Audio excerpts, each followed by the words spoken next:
Ils hurlaient des choses obscènes, parlant de ce qu'ils allaient me faire une fois qu'ils auraient forcé la porte des toilettes.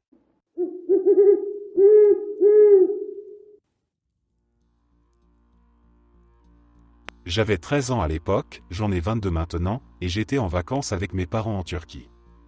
Nous séjournions dans un hôtel tout compris, profitant de la plage, des buffets et des animations. L'ambiance était agréable, et l'hôtel était rempli de touristes venus de différents pays. Cependant, il y avait un homme, probablement dans la vingtaine, qui me fixait régulièrement. Dès que je croisais son regard, il détournait les yeux, mais il revenait toujours à m'observer.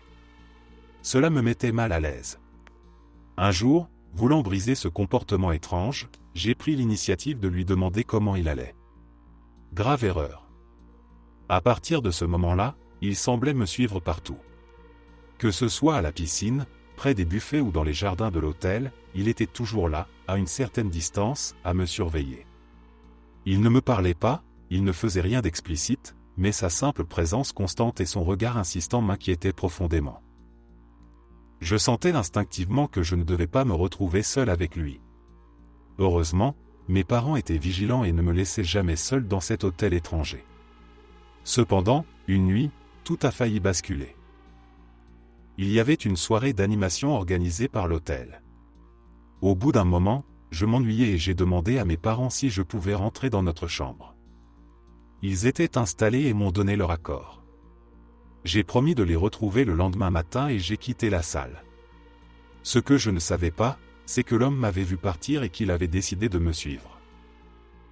Je me suis dirigé vers l'ascenseur, la tête ailleurs, pensant à la journée passée. En entrant dans l'ascenseur, j'ai appuyé sur le bouton de mon étage. Les portes allaient se fermer quand, à ma grande horreur, j'ai vu cet homme entrer à son tour. Il me regardait, mais cette fois, avec un sourire étrange, presque menaçant. Mon cœur s'est mis à battre à toute vitesse. Je me suis senti piégé. Je n'avais nulle part où fuir. L'ascenseur était exigu, et il était trop tard pour sortir. Je me souviens avoir pensé, c'est fini. Il va me faire du mal. Mais, juste avant que les portes ne se referment complètement, une botte s'est glissée entre elles, les forçant à se rouvrir. Je n'ai vu d'abord que cette botte, mais en levant les yeux, j'ai reconnu mon père. Il se tenait là, imposant et sérieux. Il avait vu l'homme quitter la salle d'animation en même temps que moi et avait immédiatement trouvé cela suspect. Mon père a fixé l'homme droit dans les yeux et lui a simplement dit « Bonsoir ». L'homme n'a rien répondu. Il s'est figé quelques instants, puis a reculé lentement hors de l'ascenseur. Mon père m'a alors emmené jusqu'à ma chambre, sans un mot, mais je pouvais sentir qu'il était furieux et inquiet. Ce soir-là, j'ai compris à quel point j'avais eu de la chance. Si mon père n'avait pas suivi son instinct et décidé de me rejoindre, je n'ose même pas imaginer ce qui aurait pu se passer. Ce sourire sinistre et cet homme inquiétant sont restés gravés dans ma mémoire. Depuis, je suis bien plus prudente, et je remercie encore mon père pour ce geste qui, je le sais, m'a probablement sauvé.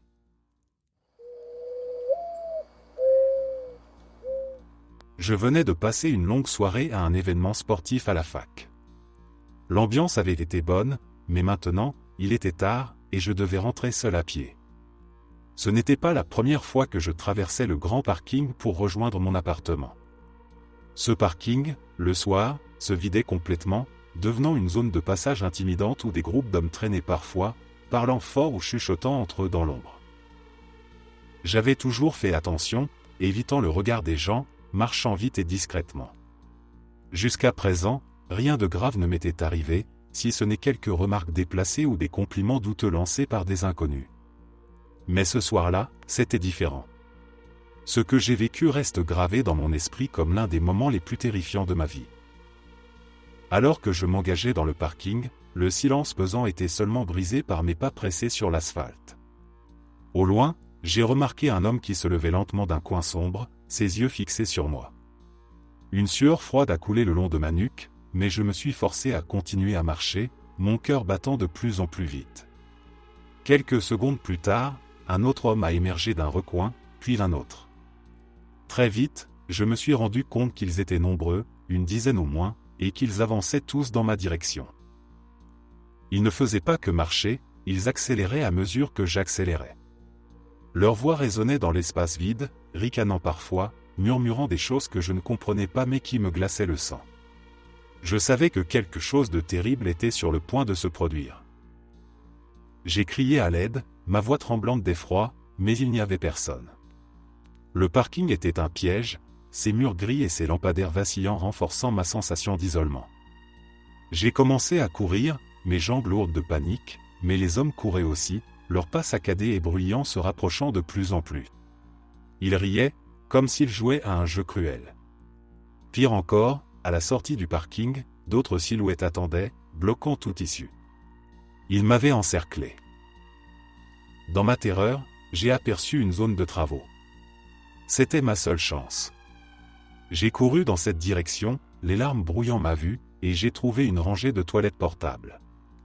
Sans réfléchir, je me suis précipité dans l'une d'elles et ai fermé la porte à clé, tremblante et suffocant dans cette cabine exiguë. L'odeur était insupportable, mais peu importait, c'était mon dernier refuge. Dehors, les hommes étaient là. Je pouvais entendre leurs pas, leurs voix, leurs rires inquiétants. Ils ont commencé à frapper contre la porte, des coups violents qui faisaient trembler la structure. Ils hurlaient des choses obscènes, parlant de ce qu'ils allaient me faire une fois qu'ils auraient forcé la porte des toilettes. Mon estomac se serra à l'idée de ce qu'ils avaient en tête. Certains ont tenté de renverser les toilettes, et je me suis agrippé de toutes mes forces à ce que je pouvais pour ne pas tomber. Dans ma panique, j'ai réussi à sortir mon téléphone. Mes mains tremblaient tellement que j'ai failli faire tomber l'appareil, mais j'ai fini par composer le numéro d'urgence. Entre mes sanglots et ma voix brisée, j'ai expliqué ma situation, suppliant qu'on m'envoie de l'aide. L'opératrice m'a calmé comme elle pouvait et m'a assuré qu'une patrouille était en route. Les minutes qui ont suivi ont semblé interminables. Les hommes continuaient à frapper, à crier, à essayer d'arracher la porte. Je priais silencieusement, espérant que la police arrive avant qu'ils ne parviennent à entrer. Puis, enfin, un son béni a retenti, les sirènes de la police. Les hommes ont commencé à fuir, mais quelques-uns étaient encore là lorsque les policiers sont arrivés, leurs projecteurs éclairant la scène. Ils ont arrêté certains d'entre eux tandis que d'autres prenaient la fuite dans l'obscurité. Quand la porte des toilettes s'est finalement ouverte, je suis tombé en larmes, incapable de parler, simplement soulagé d'être en vie. Depuis cette nuit, je ne traverse plus jamais ce parking. L'université a renforcé la sécurité, et une patrouille de police surveille désormais la zone jusqu'à tard dans la nuit. Mais pour moi, le traumatisme reste. Ces hommes voulaient me faire du mal, m'humilier, m'anéantir. Ils n'y sont pas parvenus, mais cette nuit-là, j'ai compris combien il est facile de se retrouver impuissante face à la violence humaine.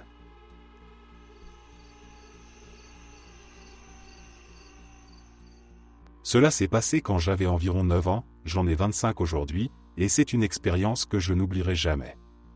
Rien que d'y penser, j'en ai encore des frissons.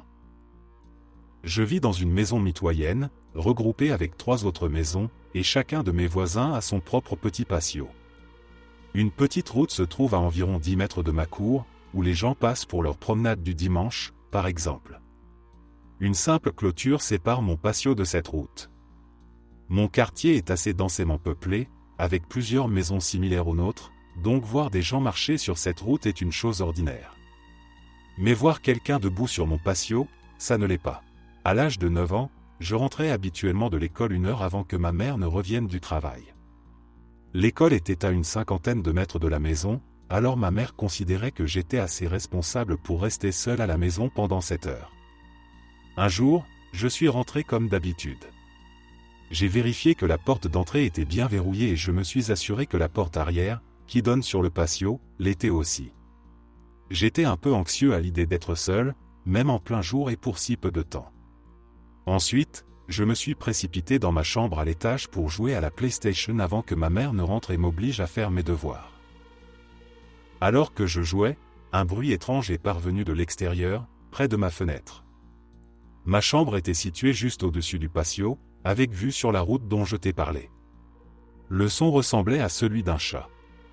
Mon chat avait disparu depuis 3 mois, et, plein d'espoir, je me suis dit, mon Dieu, il est peut-être enfin revenu. Je suis descendu en courant pour voir, mais ce que j'ai découvert m'a glacé le sang.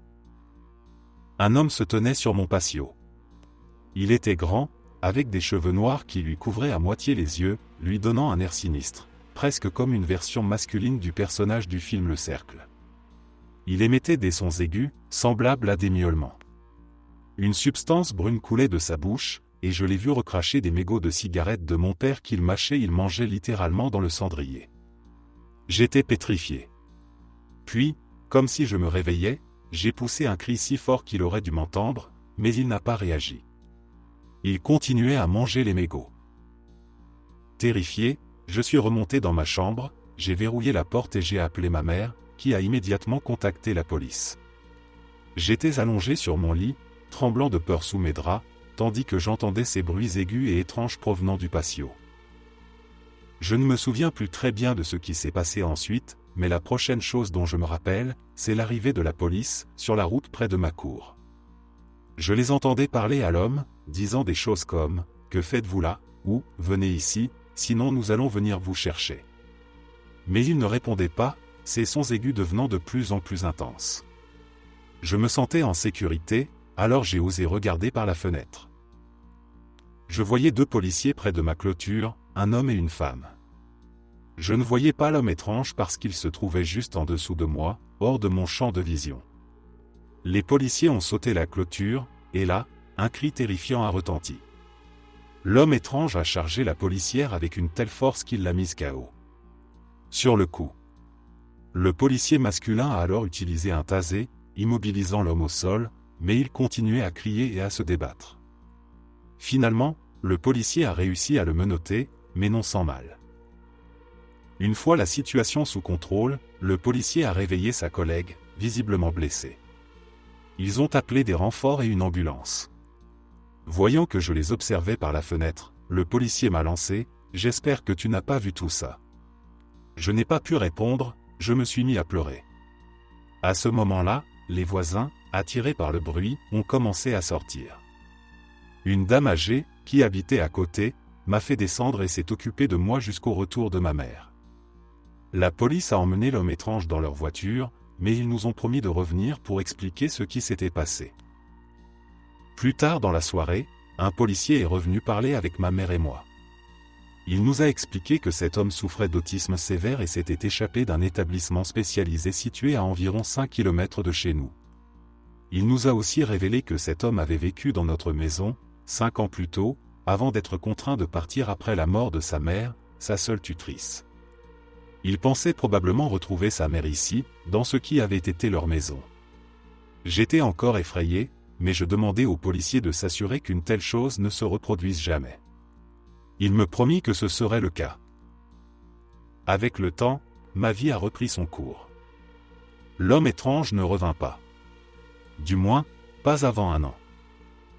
Entre-temps, j'avais grandi, et j'avais racheté la maison à mes parents. Un matin, alors que je buvais mon café sur le patio, j'ai vu un homme s'arrêter près de la clôture. Il me regardait fixement. Je lui ai fait un signe de tête, et c'est là que je l'ai entendu. Ces sons aigus. Mon cœur s'est emballé. C'était lui. Ses cheveux étaient devenus gris, mais je l'ai reconnu immédiatement. Cette fois, au lieu de paniquer, j'ai ressenti de la compassion. Il était encore là, cherchant sa mère. Je lui ai demandé doucement s'il voulait descendre. Il a sauté la clôture. Mon instinct me disait de m'enfuir, mais il a simplement souri. Je l'ai invité à entrer. Il s'est mis à rire. Une fois à l'intérieur, il s'est installé sur mon canapé et a mis des dessins animés. J'ai appelé le centre, et ils sont venus le chercher. Mais cette fois, j'ai fait un pacte avec eux. Aujourd'hui, Tom, comme il s'appelle, est mon ami. Tous les dimanches, il vient chez moi avec ses accompagnateurs pour regarder des dessins animés. C'est le moment qu'il préfère dans sa semaine, et cela réchauffe mon cœur.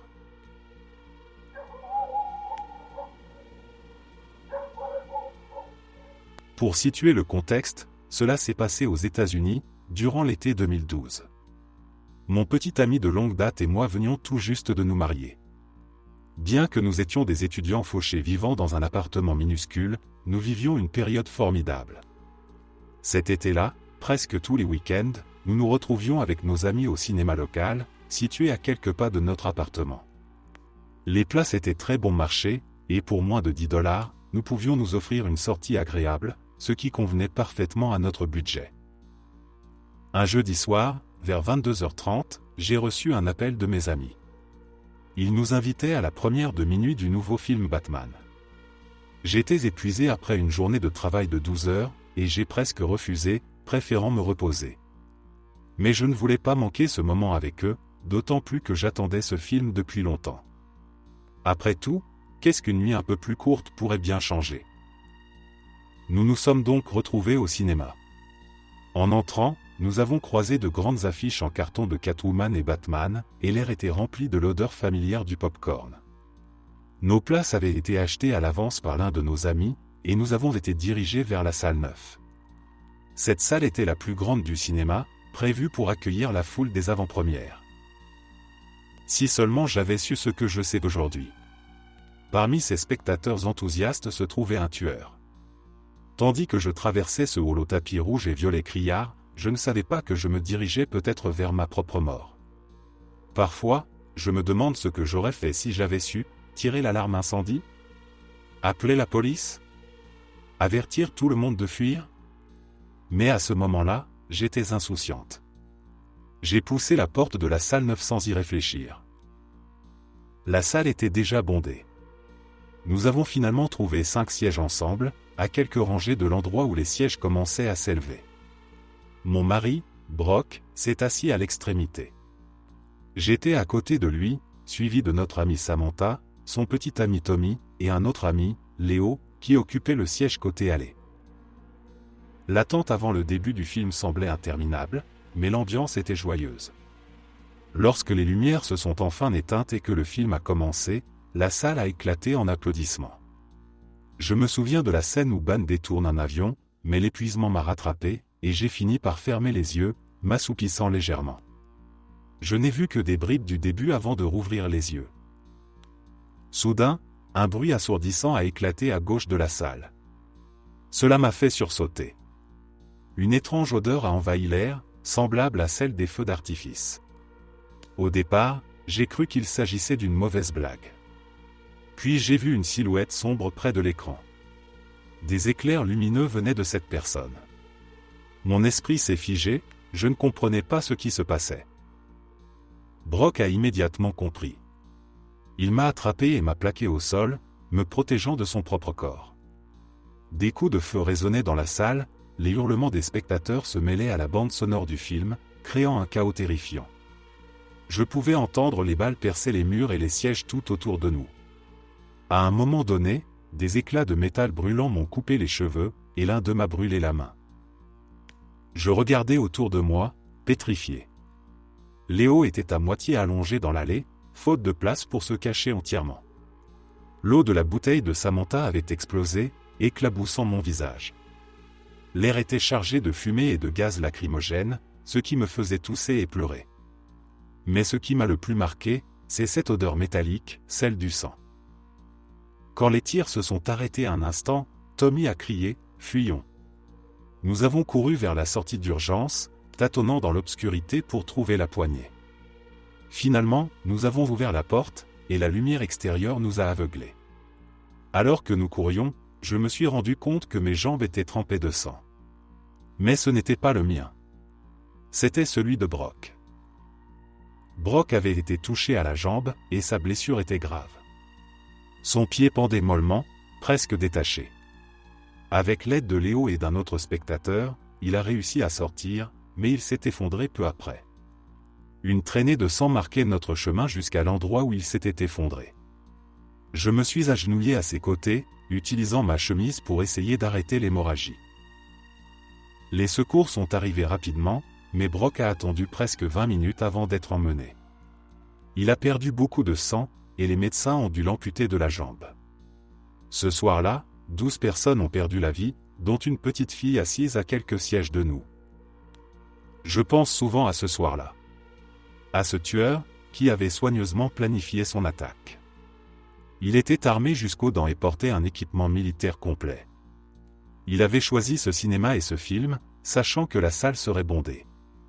Le fait qu'il ait pu observer et planifier pendant des mois, tout en se fondant dans la foule, me glace le sang. Cela a complètement brisé mon sentiment de sécurité. Plus tard, lors du procès, j'ai dû témoigner. Me retrouver face à face avec cet homme était une expérience troublante. Il avait un regard vide, indifférent à tout ce qu'il avait causé.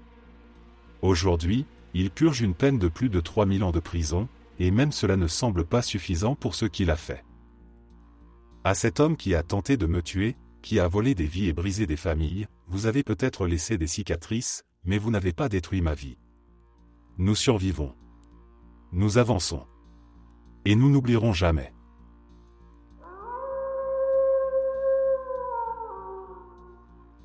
J'avais environ 7 ans et mon frère 10.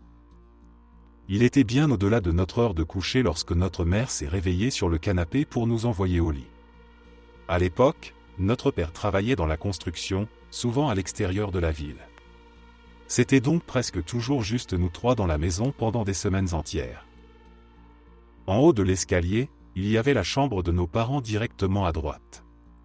En tournant à gauche, on arrivait au milieu d'un couloir. Si l'on continuait à gauche, cela menait à la chambre de mon frère. À l'autre bout, de l'autre côté du couloir, se trouvait ma chambre, juste en face de la salle de bain de l'étage. Aux deux extrémités du couloir, il y avait des portes vitrées que nous gardions toujours fermées à clé et que nous utilisions rarement. La porte de mon côté donnait sur un balcon surplombant la cour avant, tandis que celle du côté de mon frère ouvrait sur notre porche arrière. La maison était construite à flanc d'une petite colline. Ma mère et mon frère avaient l'habitude de se lever au milieu de la nuit pour aller aux toilettes. Je le savais parce que j'étais un dormeur léger et qu'ils ne pouvaient pas s'empêcher de tirer la chasse d'eau avec la porte grande ouverte. Cette nuit-là, cependant, mon frère s'est arrêté en chemin vers sa chambre, puis a rebroussé chemin vers la salle de bain. Je vais essayer de faire pipi avant d'aller me coucher. Ces dernières nuits, j'ai eu trop peur de traverser le couloir. Je vois toujours un homme avec un chandail rayé au bout du couloir. Je ne sais pas si ma mère a simplement pensé que mon frère inventait une histoire de fantôme pour m'effrayer ou si elle était à moitié endormie et n'a pas compris, mais elle n'a absolument pas réagi à ce qu'il venait de dire. Moi, en revanche, j'étais terrifié. La peur de voir un fantôme comme celui que mon frère décrivait, au bout du couloir ou à travers les fenêtres, est devenue la raison pour laquelle je me mettais à courir depuis les escaliers jusqu'à ma chambre chaque soir. Des années plus tard, lorsque j'avais environ 18 ans, ma mère et moi étions en voiture, en train de parler d'un chien que nous avions eu pendant une courte période lorsque j'étais petit. Nous échangeons des anecdotes sur Max, notamment sur sa manie de détruire mes chaussures, lorsque ma mère a soudain lancé. « Tu te souviens de cette fois où j'ai ouvert la porte d'entrée au policier et où Max a couru dans la cuisine pour déchirer ce gros sac de croquettes ?» Cette remarque m'a pris de court. En tous les souvenirs que j'avais de notre maison, nous n'avions jamais eu besoin d'appeler la police, ma famille possédait des armes et nous vivions dans un quartier rural calme, en Virginie occidentale. Je lui ai demandé de quoi elle parlait, et elle avait l'air aussi surprise que moi, comme si elle venait de révéler un secret par accident. « Oh, c'est vrai. Je ne t'en ai jamais parlé parce que tu étais trop jeune à l'époque. Une nuit, je me suis réveillé en entendant des bruits dehors, près de ma fenêtre. Quand j'ai regardé, j'ai vu un homme qui me fixait à travers la vitre. Elle m'a ensuite raconté qu'elle avait allumé les lumières, ce qui l'avait fait fuir en courant. Elle avait pris le pistolet de mon père avant d'appeler la police. Je ne me souviens plus exactement des détails que je leur ai donnés, un homme blanc, grand, portant un chandail rayé et un gant, avec des cheveux courts et foncés, quelque chose comme ça. Les policiers ont dit que cela correspondait à la description d'un homme qu'ils recherchaient dans les environs. Il s'était échappé de prison, où il était détenu pour un meurtre. Aujourd'hui, quand on entend ces deux histoires à la suite, ça semble évident. Mais ce n'est que plusieurs années plus tard, vers la mi-vingtaine, que j'ai enfin fait le lien. Mon frère, sans le savoir, nous avait avertis de la présence d'un meurtrier qui avait passé plusieurs nuits à surveiller notre maison.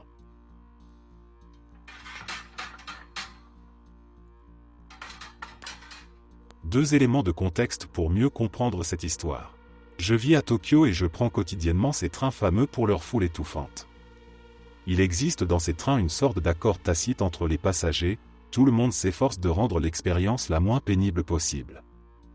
La plupart des gens tiennent leur sac à dos devant eux, les hommes évitent de s'étaler, etc. Mais ça, c'est quand les trains sont bondés.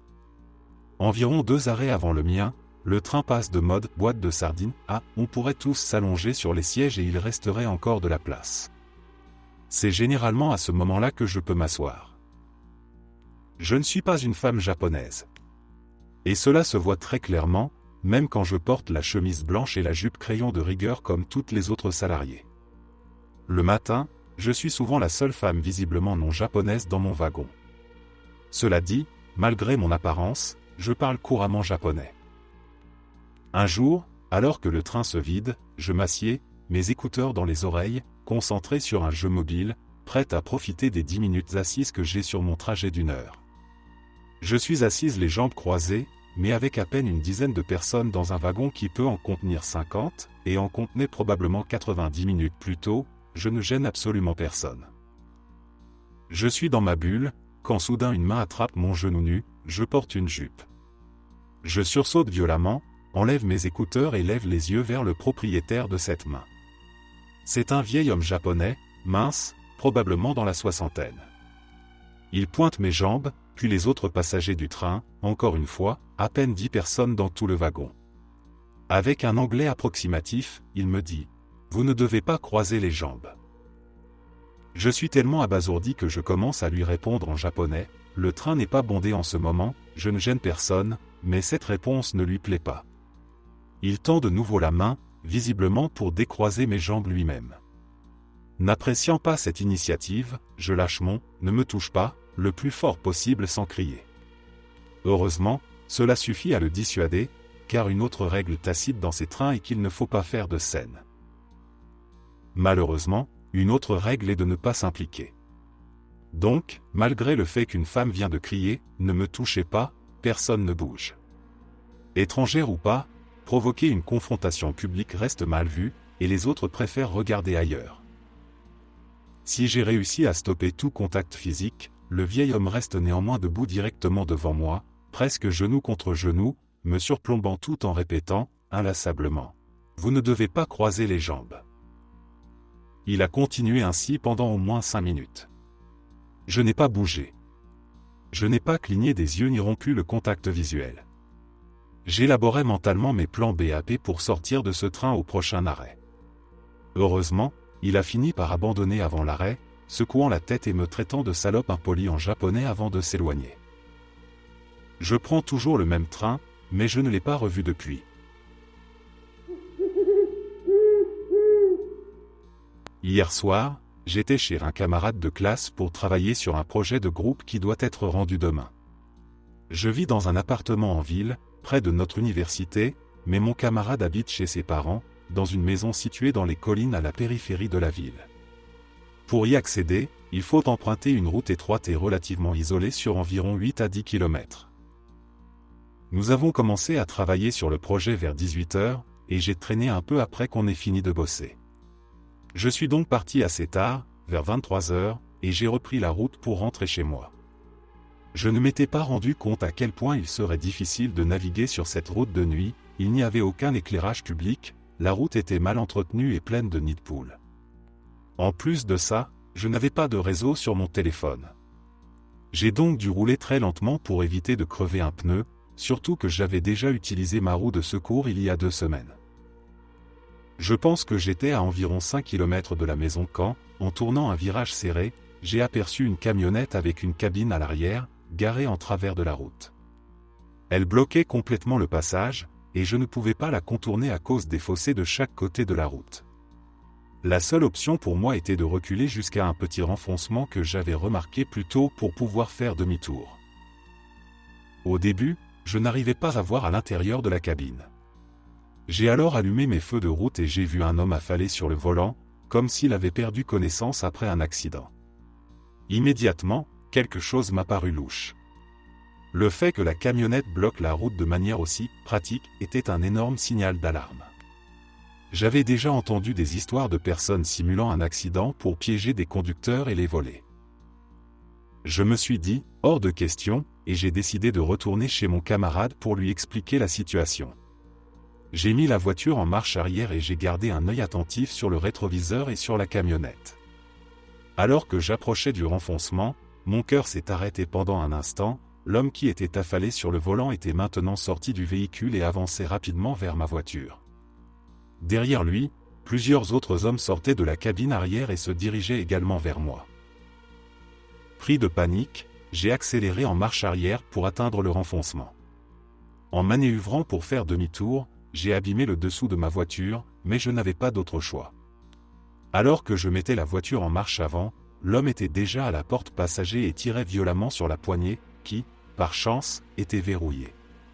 Je n'ai eu qu'un bref aperçu de son visage, mais il avait une peau rugueuse et abîmée, couverte de croûte, probablement un toxicomane, peut-être sous l'emprise de méthamphétamine. J'ai accéléré à fond sans m'arrêter avant d'atteindre la maison de mon camarade, vérifiant constamment mon rétroviseur pour m'assurer qu'il ne me suivait pas. Heureusement, ils n'ont pas tenté de me poursuivre. Une fois arrivé, j'ai expliqué ce qui s'était passé à mon camarade, et nous avons appelé la police. Les parents de mon camarade ont été assez gentils pour me proposer de rester dormir chez eux. Les policiers n'ont trouvé personne correspondant à la description sur la route, mais j'ai rempli un rapport d'incident, et ils m'ont assuré qu'ils surveilleraient les véhicules similaires et toute activité suspecte dans la zone. Je suis encore complètement secoué par cet événement. Rien qu'à y repenser, je ressens la même poussée d'adrénaline que lorsque j'ai vu cet homme courir vers moi. C'était la chose la plus terrifiante que j'ai jamais vécue.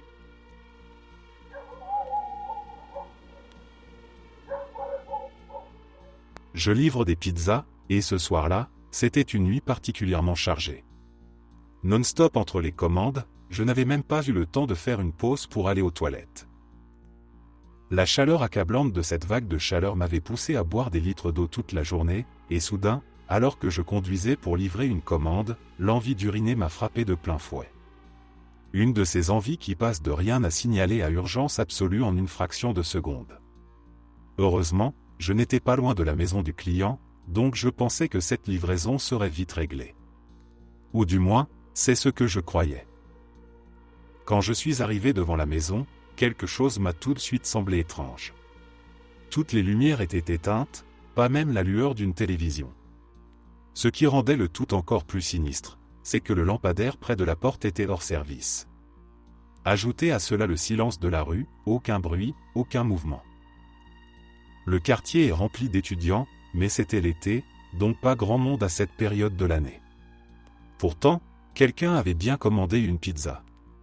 Peut-être qu'ils étaient simplement dans le noir ou dans le jardin derrière. Je ne voulais pas sortir de ma voiture pour frapper à une maison silencieuse en pleine nuit, il était environ 21h30, sans être sûr que c'était la bonne adresse.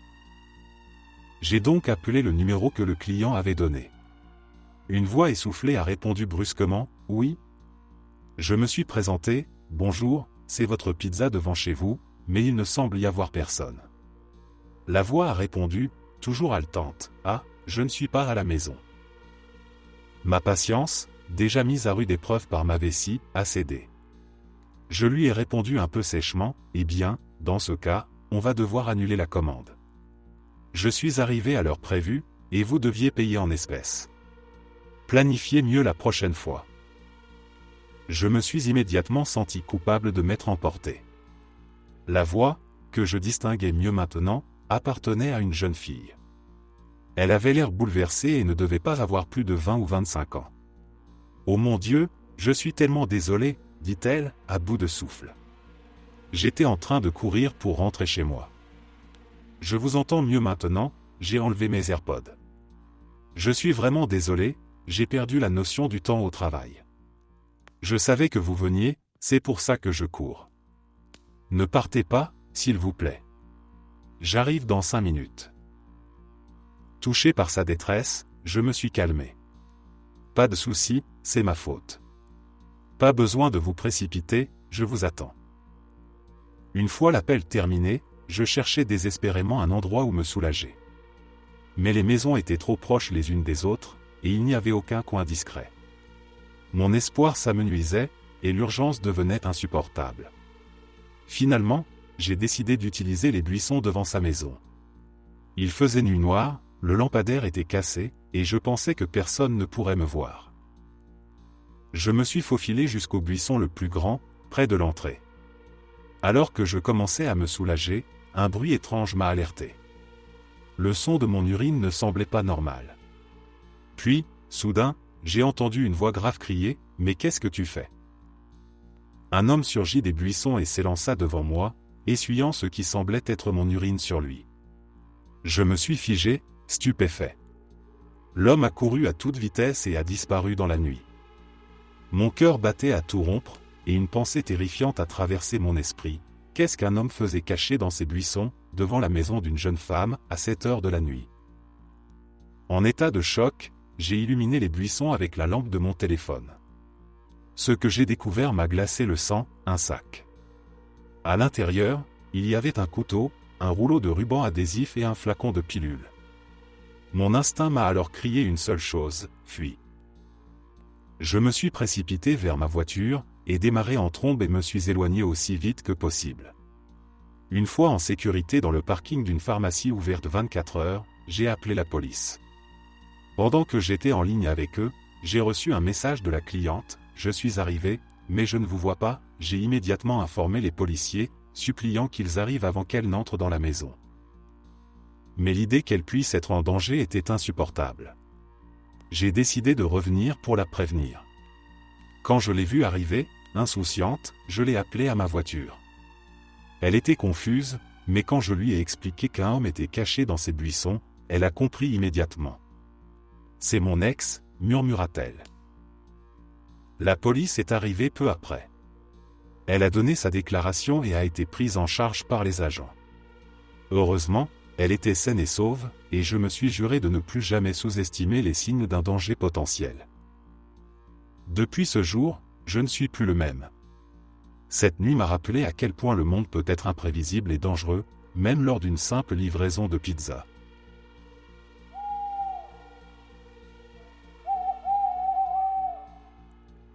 Cela s'est passé il y a environ un mois, et c'était une expérience pour le moins bizarre. J'ai 15 ans, et ce soir-là, je jouais à des jeux vidéo avant d'aller me coucher. Il était environ 23 heures quand la sonnette a retenti. Par réflexe, j'ai commencé à descendre les escaliers, mais à mi-chemin, la rationalité a pris le dessus. Qui sonne à la porte à 23 heures? Je suis remonté silencieusement et je suis resté dans le couloir, un peu en alerte, m'attendant à ce que quelque chose de bizarre se produise. Une minute plus tard, la sonnette a retenti 2 fois de plus. Mes parents sont sortis de leur chambre, me lançant un regard interrogateur, auquel je n'ai répondu que par un haussement d'épaule. Puis, il a commencé à frapper violemment à la porte.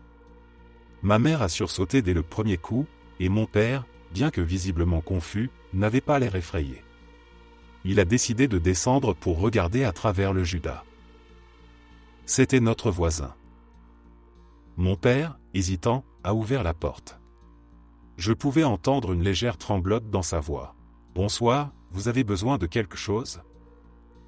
La réponse a été immédiate, une dispute criarde de la part de notre voisin, hurlant que cette maison était la sienne et que nous la lui avions volée. L'inquiétude de mon père s'est rapidement transformée en agacement, et il a tout simplement refermé la porte sans lui laisser le temps de continuer. Il était sur le point de remonter les escaliers quand le voisin a commencé à charger la porte. Pas avec ses poings, non. Il l'a percuté de tout son poids. Mon père est resté figé un instant, incrédule, tandis que le voisin s'élançait à nouveau. Cette fois, on a entendu le bois commencer à se fendre. Tout le monde a réagi à l'unisson. Mon père s'est précipité pour maintenir la porte avec son corps, ma mère est partie chercher mes 2 jeunes frères et sœurs, et moi, j'ai appelé la police. Pendant 5 minutes interminables, il a continué à s'élancer contre la porte. Pendant que j'étais au téléphone avec les secours, tout s'est soudainement arrêté. J'ai cru que c'était fini, et un immense soulagement m'a envahi. Mais je suis resté au téléphone, juste au cas où. Je suis allé jeter un coup d'œil par la fenêtre à l'avant de la maison, et c'est là que j'ai compris que tout ne faisait que commencer.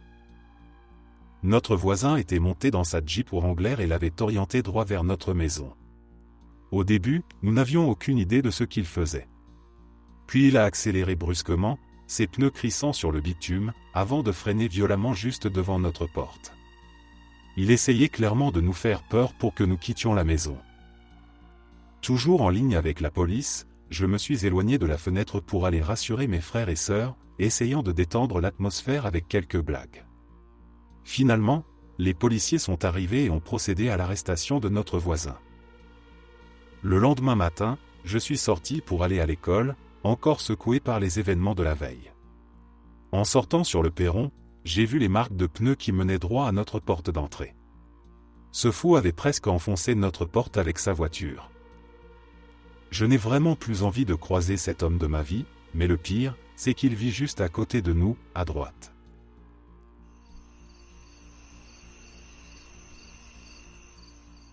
Après le lycée, il y a de nombreuses années, je traversais une période très difficile. Mon tuteur m'avait mis à la porte après ma remise de diplôme. Sans aucune aide pour trouver un endroit où aller, j'ai vécu dans ma voiture pendant quelques mois. Un jour, j'ai rencontré des gars qui faisaient du heavy metal au travail. Je les avais déjà croisés en ville, et tous mes autres amis savaient qui ils étaient. Tout le monde les adorait. Nous sommes devenus amis au fil des mois, et ils m'ont proposé d'emménager avec eux. J'ai accepté. Avec le recul, j'aurais préféré rester dans ma voiture. Mes deux colocataires principaux étaient des frères nommés Andrew et Seth. Ils jouaient dans un groupe et s'intéressaient beaucoup à l'occulte et à tout ce qui s'y rapportait. Je n'y croyais pas vraiment, mais je ne suis pas du genre à dire aux autres quoi croire. Ils m'avaient laissé vivre chez eux sans payer de loyer pendant plusieurs mois, alors je n'avais pas grand-chose à dire. Mais en étant la seule femme dans une maison pleine de jeunes hommes, je restais constamment sur mes gardes. On ne sait jamais à qui on peut vraiment faire confiance. Et j'avais raison de m'inquiéter. Avec le temps, leurs amis ont commencé à rester avec nous pendant de longues périodes, parfois des semaines. Ces amis étaient un autre groupe de frères qu'Andrew et Seth connaissaient depuis l'école. Il y avait 5 frères en tout, mais seulement 2 restaient chez nous régulièrement. Le plus jeune, Mark, était très poli. Il rangeait après lui et aidait aux tâches ménagères.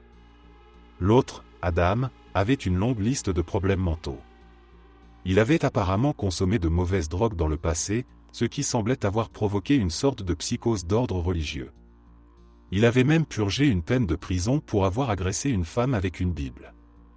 Adam avait l'habitude de regarder les gens droit dans les yeux et de leur dire comment ils allaient mourir. Un jour, il m'a affirmé que j'étais possédé par un démon et que mon âme devait être purifiée.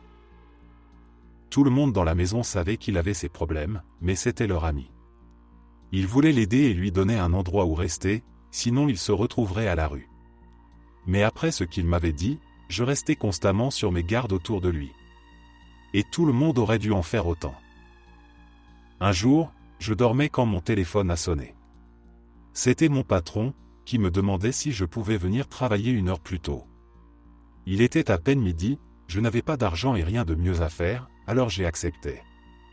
Je me suis levé et j'ai commencé à me préparer. En sortant dans le salon, j'ai vu Mark et Andrew assis sur le canapé, tandis qu'Adam était assis par terre près de la télévision. Il regardait des vidéos bibliques sur YouTube, des trucs apocalyptiques. Rien de nouveau. J'ai salué tout le monde et je suis parti travailler. Ma journée touchait presque à sa fin quand le téléphone du magasin a sonné. Mon patron a répondu, m'a tendu le combiné et m'a dit « C'est pour toi ».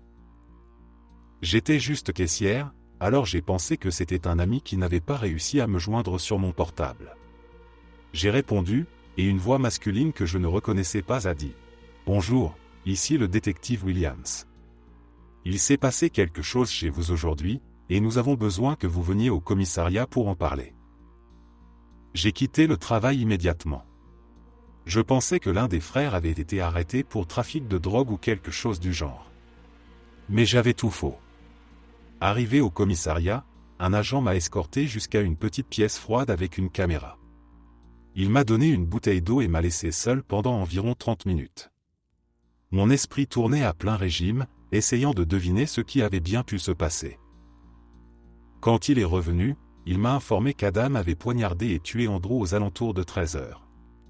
J'étais sous le choc. Je venais de quitter la maison 1 heure avant que ça n'arrive, et tout semblait normal. J'ai demandé s'il y avait eu une dispute.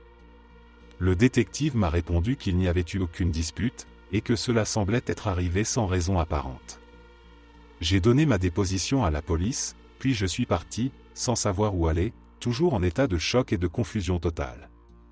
Notre appartement était une scène de crime, alors je suis allé chez un autre ami pour regarder les informations, puisque la police refusait de me donner des détails. Les jours suivants, les détails ont commencé à émerger.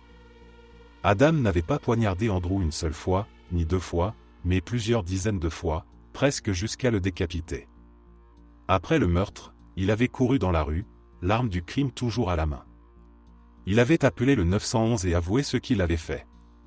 En regardant les informations, j'ai appris avec horreur qu'il avait également remis ses carnets à la police. Il y avait écrit qu'il prévoyait de tuer tous ses frères, mes colocataires et moi. Il pensait que nous étions tous possédés par des démons et que c'était la seule façon de nous libérer. Heureusement, aucun de ses autres cibles n'était présent ce jour-là. Mark, lui, avait malheureusement assisté au meurtre, mais avait réussi à s'enfuir. Si je n'avais pas reçu cet appel de mon patron, je ne serais pas en vie aujourd'hui.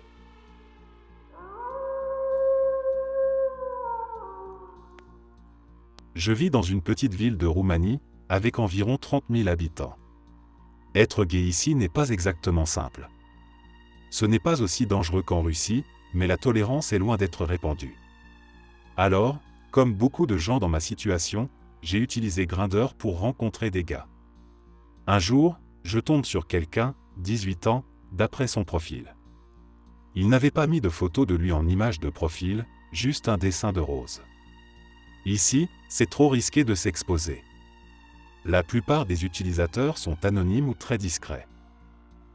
On commence à discuter, et j'accroche vraiment avec lui. Au bout d'un moment, on décide d'échanger des photos de nos visages. J'envoie un selfie de moi, et il m'envoie une photo de lui. Je le reconnais, un gars de ma ville.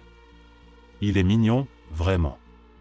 Alors je lui dis, « je t'ai déjà vu en ville, je ne savais pas que tu étais gay toi aussi. » On parle encore un peu et finalement, on décide de se rencontrer.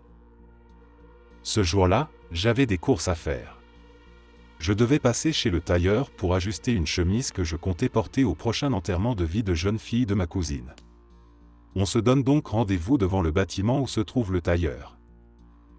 Le bâtiment a 4 étages. Au rez-de-chaussée, il y a une boutique de vêtements où travaille ma tante. Le premier étage sert de stockage, le 3e est un salon de coiffure, et le 4e est l'atelier du tailleur. Je monte d'abord chez le tailleur, puis je descends rendre visite à ma tante dans la boutique. Alors que je discutais avec elle, je regarde par la fenêtre. C'est là que je remarque 5 hommes, dans la vingtaine, derrière le bâtiment. Aucun d'eux ne ressemblait au gars de la photo. Même pas de loin. Une sensation glaciale me traverse. Par précaution, j'envoie un message au gars, « T'es arrivé ? T'es devant le tailleur ?» À peine le message envoyé, je vois l'un des 5 hommes sortir son téléphone, qui s'illumine. Il commence à écrire. Quelques secondes plus tard, je reçois une notification Grindr, « Je suis derrière le tailleur. Je suis venu fumer pour que personne ne me voie. Viens me rejoindre. » À cet instant, tout devient limpide. Je ne vais pas rencontrer le gars de la photo. C'est un piège. Il insiste pour que je vienne derrière le bâtiment. Je fais semblant d'accepter, mais je propose plutôt de le rencontrer sur le côté, où il n'y a pas de fenêtre. Après plusieurs tentatives, il finit par dire d'accord. Je regarde alors par la porte. Tous les 5 se déplacent vers le côté du bâtiment. Mon cœur bat à tout rompre. Je sais que je ne peux pas les affronter, ni risquer d'être pris. Je jette un coup d'œil à gauche, à droite. Dès que je vois que la voie est libre, je cours aussi vite que possible, sans me retourner.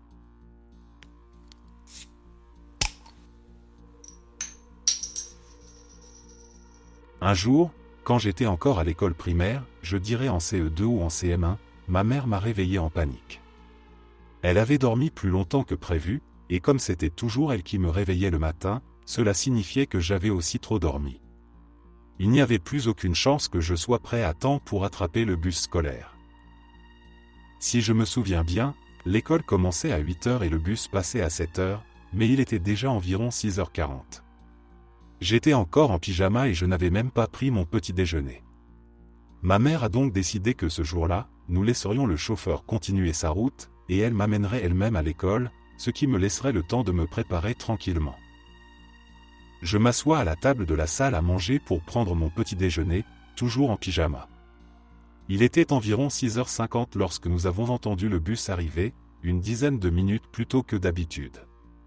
Ma mère jette un coup d'œil dehors dans la matinée brumeuse et fait un signe de la main au chauffeur pour qu'il continue sa route.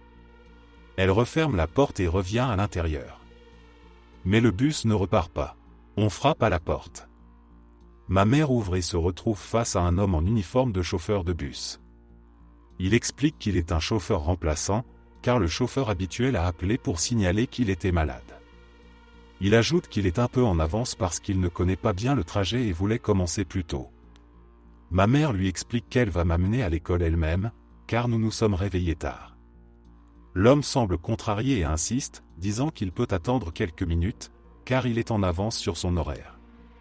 Ma mère reste ferme et lui dit qu'il doit continuer sa route, car je ne serai pas prêt dans quelques minutes. Il semble encore plus agacé, mais finit par retourner dans le bus et partir. Je continue à manger mon petit déjeuner, toujours pas habillé pour l'école. Puis, à 7h pile, un autre bus arrive devant la maison. Ma mère trouve ça étrange et sort pour parler au chauffeur. Quand elle revient à l'intérieur, elle a l'air terrifiée, mais elle ne dit rien sur ce qui s'est passé. Elle me demande simplement de me préparer rapidement pour l'école. À l'époque, je ne savais pas ce qui s'était passé, mais ma mère m'a raconté l'histoire quelques années plus tard. Quand elle est allée voir le second bus, elle a vu que c'était notre chauffeur habituel, et le bus était rempli de tous les autres enfants du trajet, contrairement au premier bus, qui était vide. Ma mère a demandé au chauffeur à propos du remplaçant et de son soi-disant jour de maladie. Je n'ai jamais signalé que j'étais malade. Il n'y a pas de chauffeur remplaçant sur mon trajet, a-t-il répondu. Pris de panique, le chauffeur a immédiatement appelé le central pour signaler l'incident, et il a demandé à ma mère de rentrer à l'intérieur pour appeler la police, ce qu'elle a fait, sans que je m'en rende compte. Il n'y avait absolument aucun chauffeur remplaçant affecté à son trajet ce jour-là. Celui qui était venu était probablement un kidnappeur qui m'avait ciblé. Je n'ai plus jamais entendu parler de cet incident. Je ne sais pas si quelqu'un d'autre a été pris en charge par ce mystérieux faux chauffeur. Mais une chose est sûre, si j'étais monté dans ce bus, je n'aurais jamais atteint l'école, et je ne serais peut-être jamais rentré chez moi. Et si ma mère ne s'était pas rendormie ce jour-là, j'aurais été dans ce bus.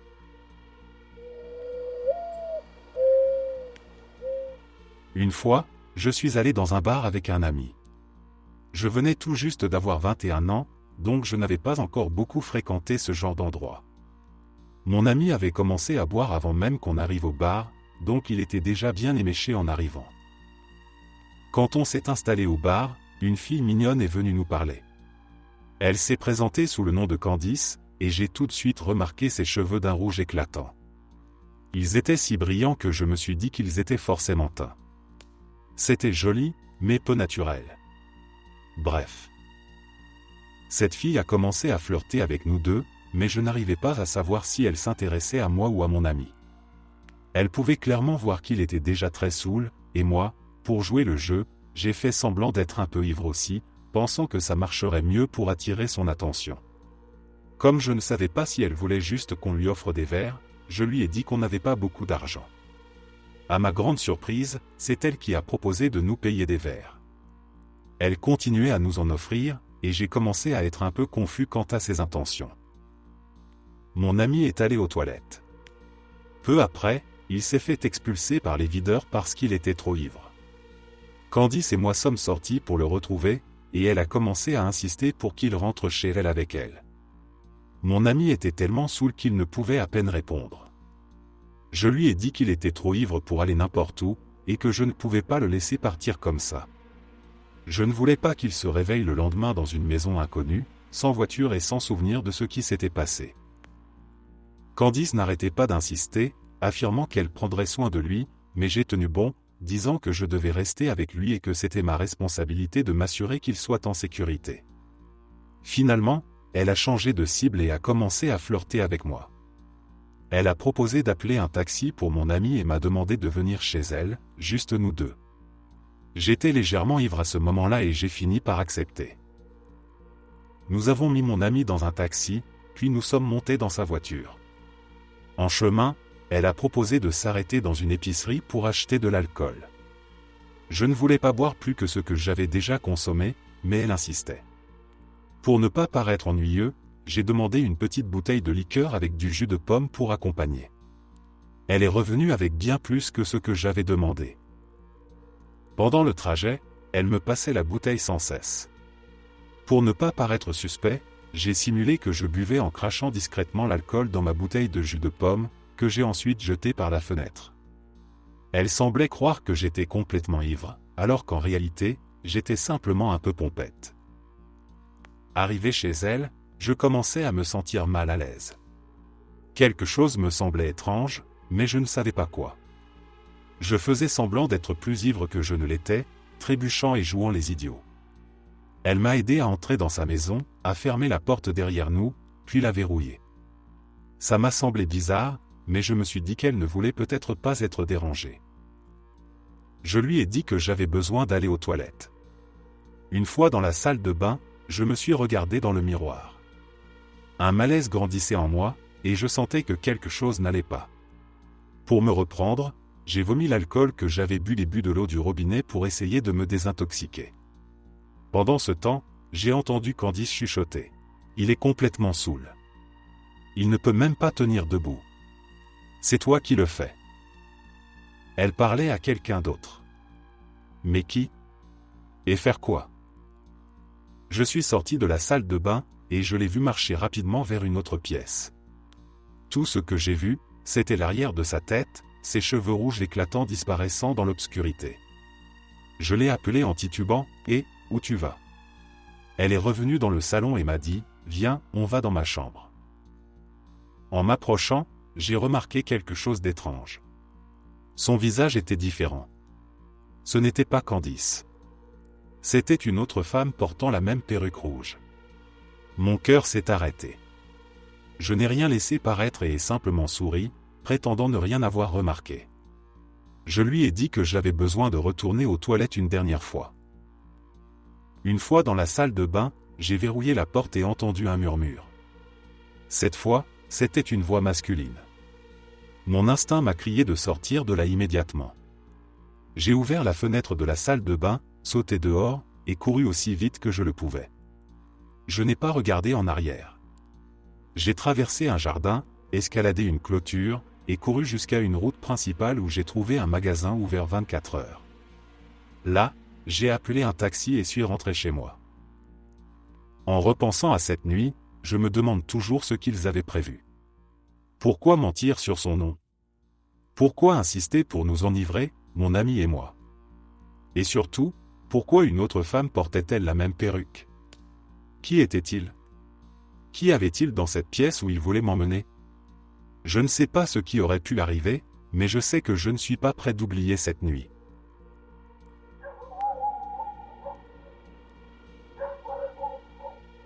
Cela s'est passé il y a environ 10 ans, alors que j'étais dans la trentaine. J'étais dans la file d'attente de la pharmacie locale pour récupérer mes prescriptions. C'est une petite ville, et je suis une habituée, donc ils me reconnaissent facilement. Il y avait 2 ou 3 personnes devant moi dans la file, et 2 ou 3 autres derrière. Pendant que j'attendais, j'ai commencé à sentir une sorte de chatouillement dans mes cheveux, à l'arrière de ma tête. Chaque fois que je me retournais pour voir, l'homme derrière moi était à quelques pas de distance, regardant fixement le sol. Cela s'est produit plusieurs fois avant que ce ne soit enfin mon tour. Lorsque je suis arrivé au comptoir, la pharmacienne m'a dit qu'elle voulait me parler de mon traitement dans la salle de consultation qu'ils avaient à l'époque, depuis transformée en salle de bain. Cela m'a semblé étrange, car je savais que mon traitement était le même depuis des années et le serait pour le reste de ma vie. Il n'y avait rien de nouveau à discuter. Je suis entré dans la salle de consultation et j'ai fermé la porte. La pharmacienne est entrée par l'autre porte, qui donne directement sur l'arrière de la pharmacie. Elle m'a alors expliqué que l'homme derrière moi dans la file avançait discrètement, enfouissait son nez dans mes cheveux pour les sentir, puis reculait immédiatement, en baissant les yeux vers le sol. Cela m'a profondément troublé. Ce comportement était non seulement bizarre, mais aussi particulièrement inquiétant dans une petite ville où tout le monde se connaît. L'équipe de la pharmacie a insisté pour que je reste dans la salle pendant qu'il détournait l'attention de cet homme. Ensuite, un agent de sécurité m'a accompagné jusqu'à ma voiture et est resté là pour s'assurer que je partais avant que cet homme ne sorte et ne puisse voir ma voiture ou la direction que je prenais. Je fréquente toujours cette pharmacie, et certains des employés de cette époque y travaillent encore. Je leur serai toujours reconnaissante d'avoir pris l'initiative de veiller à ma sécurité ce jour-là.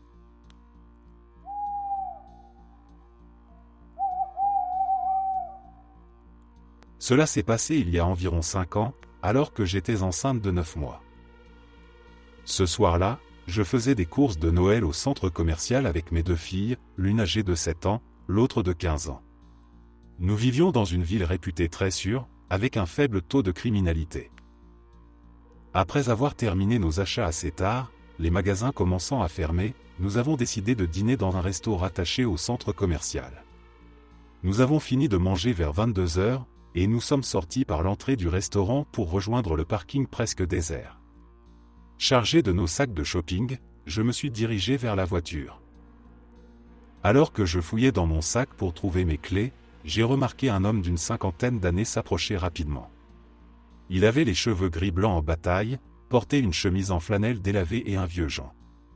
À environ 12 mètres de nous, il a lancé. « C'est un braquage, donne-moi tout ton argent. » Mon sang s'est glacé. Puis il a dit qu'il plaisantait et s'est avancé jusqu'à se tenir juste à côté de mes filles qui étaient de l'autre côté de la voiture, attendant que je déverrouille les portières. Il a commencé à discuter avec nous, posant des questions comme « Est-ce que vous avez été sage pour le Père Noël? Quel âge avez-vous? Vous avez fini vos courses? Vous avez pris quoi pour Noël ?» Il ne semblait ni saoul, ni drogué, ni perturbé mentalement. Son comportement était cohérent, mais cela ne rendait pas la situation moins terrifiante. J'étais seul, enceinte de 9 mois, avec mes 2 filles dans un parking désert à une heure tardive, face à un étranger qui restait collé à mes enfants et jetait régulièrement des regards par-dessus son épaule. Ne voulant pas le contrarier, je me suis forcé à répondre calmement et poliment tout en fouillant frénétiquement dans mon sac pour trouver mes clés. Mais mes clés semblaient introuvables. Pendant ce temps, il continuait à engager la conversation, en parlant directement à mes filles.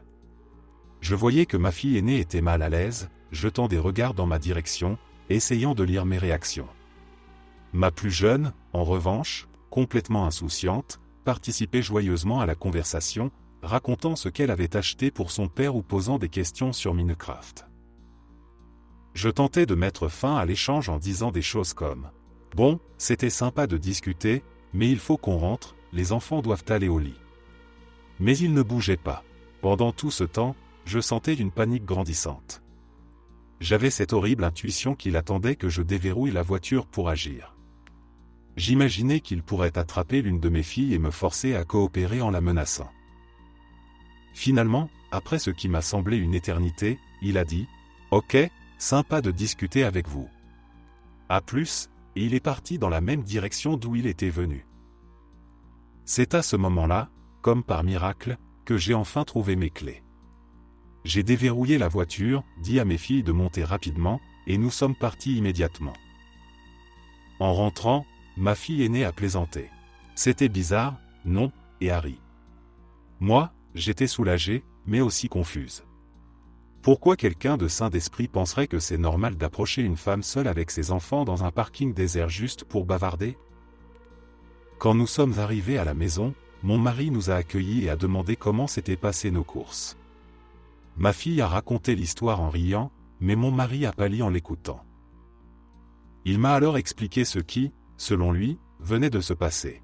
Cet homme attendait que je déverrouille la voiture pour agir. En se tenant près des enfants, il était parfaitement positionné pour entrer dans la voiture avec eux, les menacer avec une arme, et me forcer à monter aussi. Ensuite, il aurait pu me contraindre à conduire jusqu'à un endroit isolé, où il aurait fait Dieu sait quoi. Le fait qu'il ne portait pas de masque indiquait probablement qu'il n'avait pas l'intention de laisser de témoins derrière lui. Mon mari pense que l'homme a finalement renoncé parce que j'ai mis tellement de temps à trouver mes clés, ce qui l'a rendu nerveux.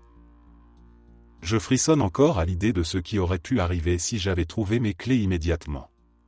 Ce soir-là, mes clés cachées au fond de mon sac ont peut-être sauvé nos vies.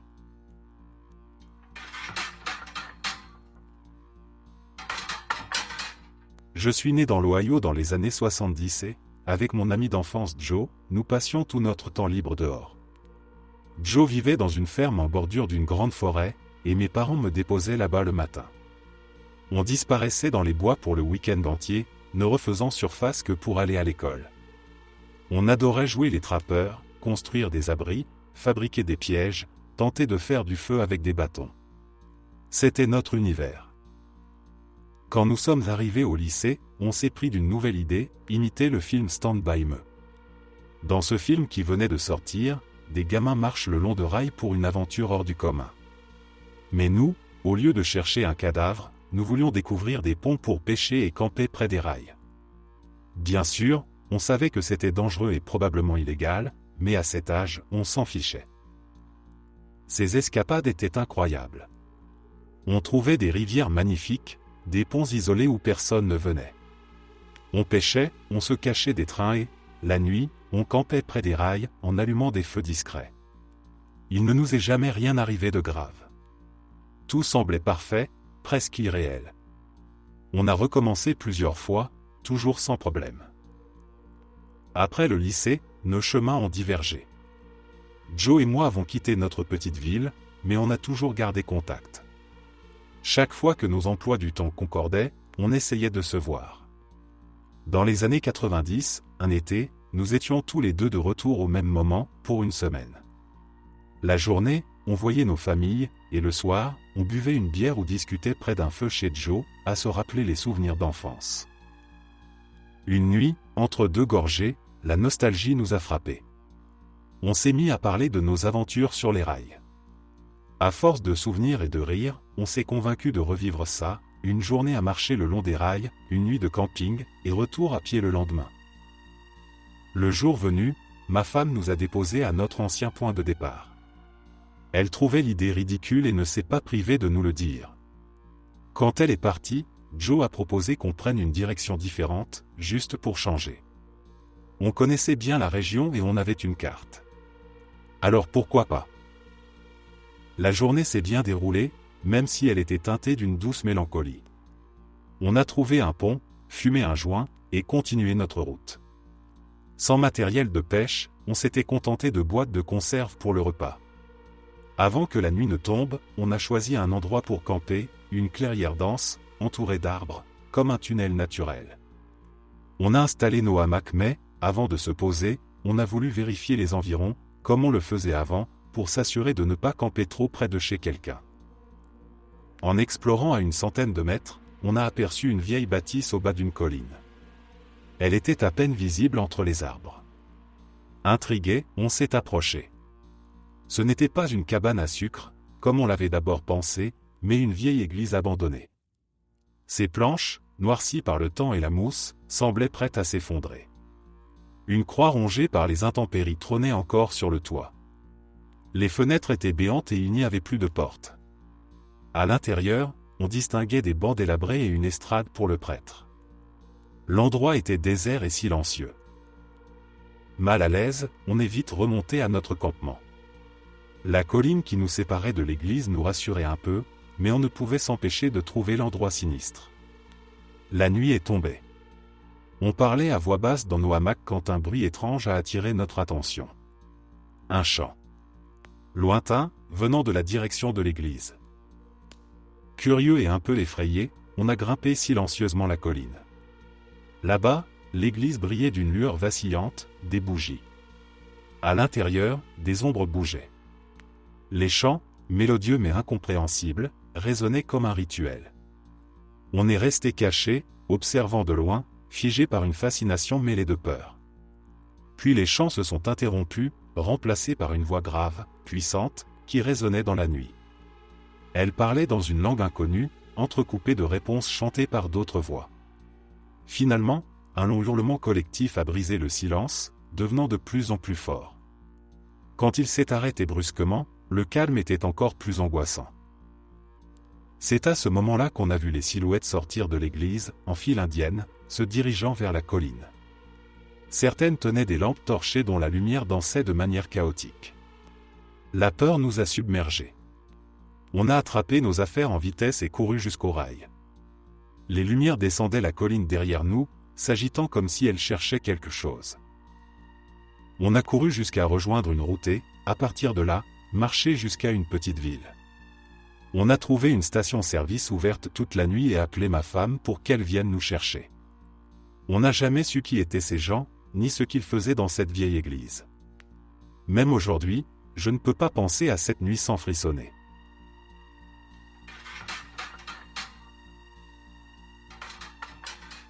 Il y a quelques années, je louais une maison en Californie du Nord.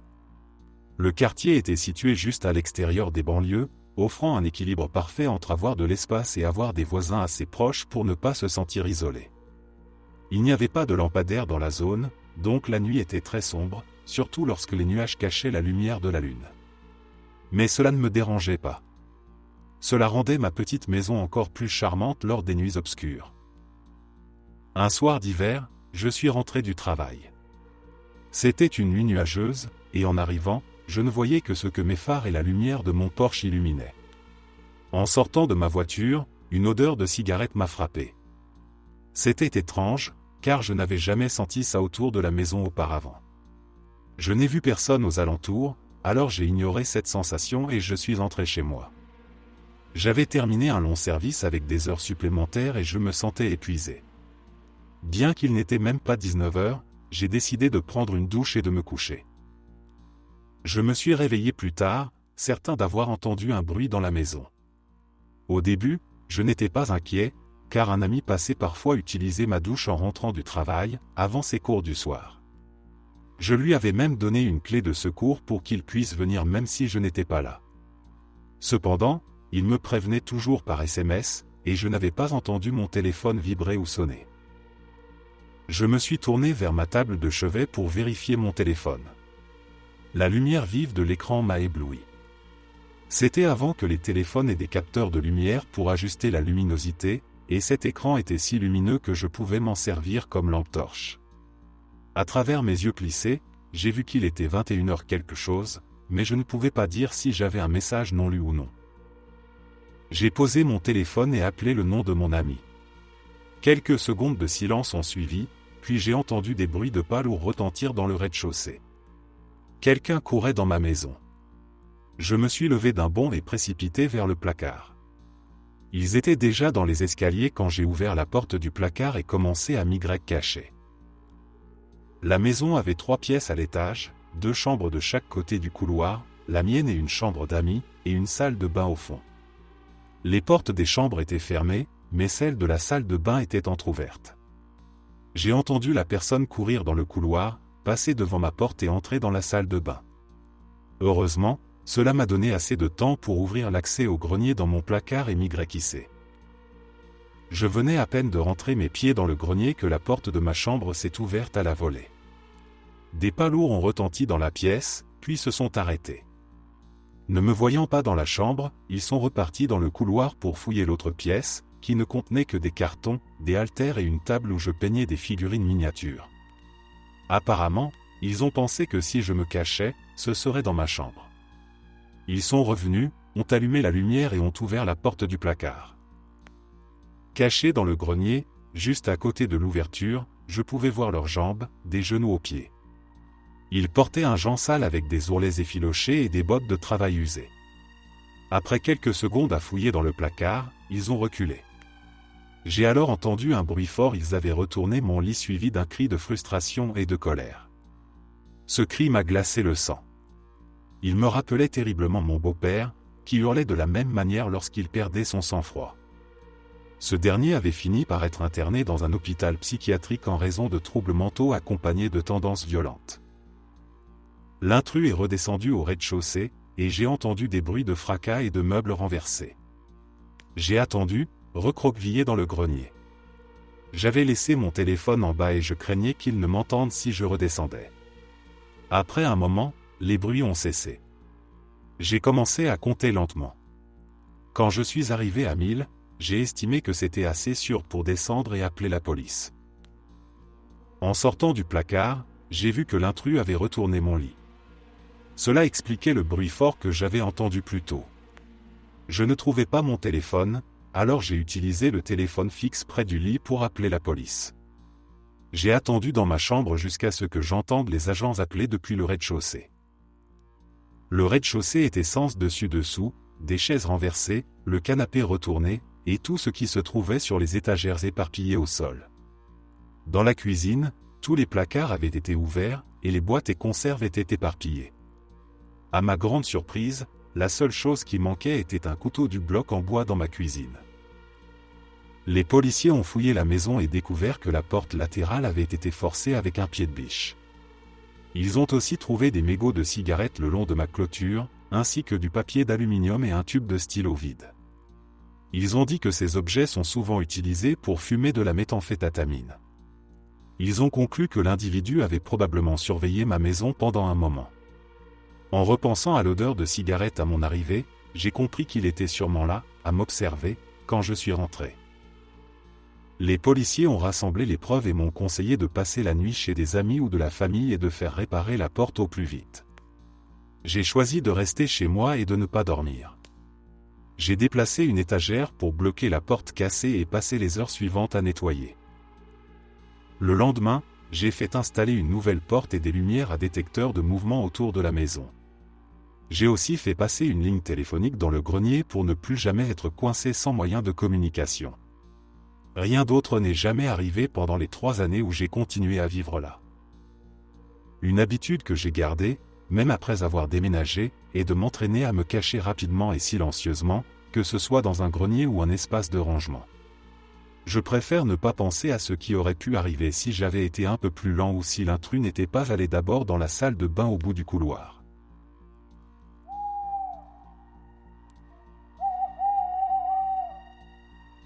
C'était en 2013, j'avais 17 ans, et ce souvenir me hante encore aujourd'hui. Ma famille visitait une maison que nous envisagions d'acheter. Le propriétaire était sur place et discutait avec mes parents. C'était un homme d'un certain âge, plutôt sympathique à première vue. Il avait lui-même construit cette maison, une jolie demeure de 2 étages avec vue sur une rivière. Pendant qu'il parlait, je restais un peu en retrait, silencieuse.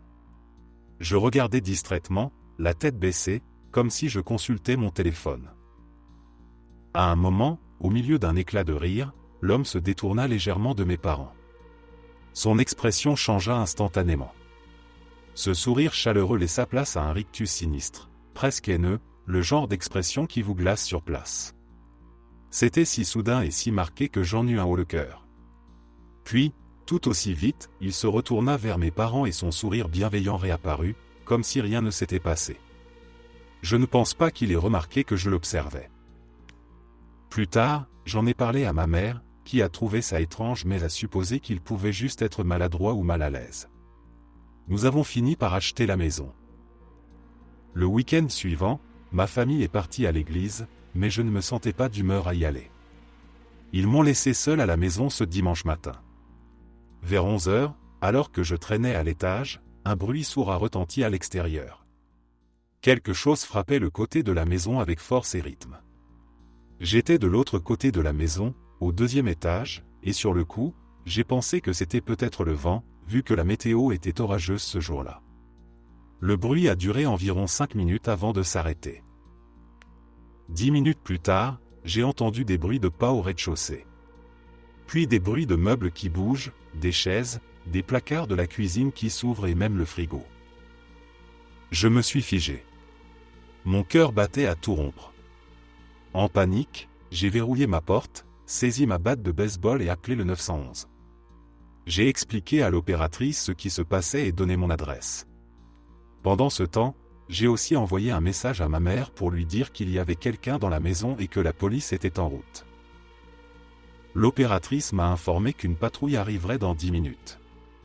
Ces minutes m'ont semblé une éternité, d'autant plus que j'entendais les pas s'approcher des escaliers. La maison était mal isolée, si bien que je pouvais suivre chaque mouvement de cet intrus. Ma mère, quant à elle, m'a répondu qu'elle arrivait, mais elle était à 30 minutes de là. Je n'étais qu'une adolescente de 17 ans, petite et frêle, et je savais très bien que si cette personne entrait, je n'aurais aucune chance, même avec ma batte. La terreur me paralysait. J'ai entendu les pas monter à l'étage, puis s'arrêter juste devant ma porte. La poignée a bougé, mais la porte était verrouillée. Ensuite, il y a eu un silence. Je pouvais entendre sa respiration, lourde et proche. Cela n'a duré que quelques secondes, mais ça m'a paru une éternité. Finalement, il a fait demi-tour et est redescendu. Quelques instants plus tard, j'ai entendu la porte arrière s'ouvrir et se refermer. 3 minutes après, les policiers sont arrivés. L'opératrice m'a demandé si je pouvais leur ouvrir ou s'ils devaient forcer l'entrée. Sachant que l'intrus était parti, je suis descendu et les ai laissés entrer. Ils ont inspecté toute la maison, mais il n'y avait aucune trace d'effraction. Rien. Quand ma mère est arrivée, elle a tout de suite demandé à mon beau-père s'il avait changé les serrures depuis qu'on avait emménagé. Il ne l'avait pas fait. Le détail le plus glaçant, celui qui a confirmé que je n'avais pas rêvé, était sur le sol. Ma mère avait passé l'aspirateur dans le couloir de l'étage ce matin-là. Pourtant, il y avait des empreintes de chaussures, plus grandes que celles de n'importe qui dans la maison. Ces traces s'arrêtaient juste devant ma porte, comme si la personne s'était arrêtée là un instant, avant de repartir. Je ne sais pas qui était cet homme, ni pourquoi il est venu ce jour-là. Je sais juste que ce fut l'un des moments les plus terrifiants de ma vie. Le propriétaire de la maison est décédé environ 1 an plus tard. Je n'arrive pas à m'empêcher de penser à ce visage qu'il m'a montré, et je me demande encore si tout cela est lié.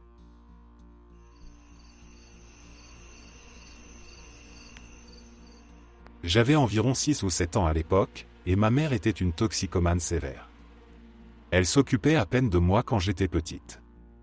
Cet incident remonte aux années 90, et même si j'étais trop jeune pour tout comprendre, certains souvenirs restent gravés. Une nuit, ma mère et moi étions en voiture. Je ne sais pas pourquoi nous étions sortis si tard. Je dormais sur le siège arrière et je ne me souvenais même pas comment j'avais fini dans la voiture. Ma mère s'est arrêtée devant une maison louche et m'a laissé seul dans la voiture. Elle est entrée et a disparu, me laissant là pendant ce qui m'a semblé une éternité. Soudain, la porte de la voiture s'est ouverte brutalement, et un homme m'a attrapé par le bras. Il m'a violemment tiré hors de la voiture.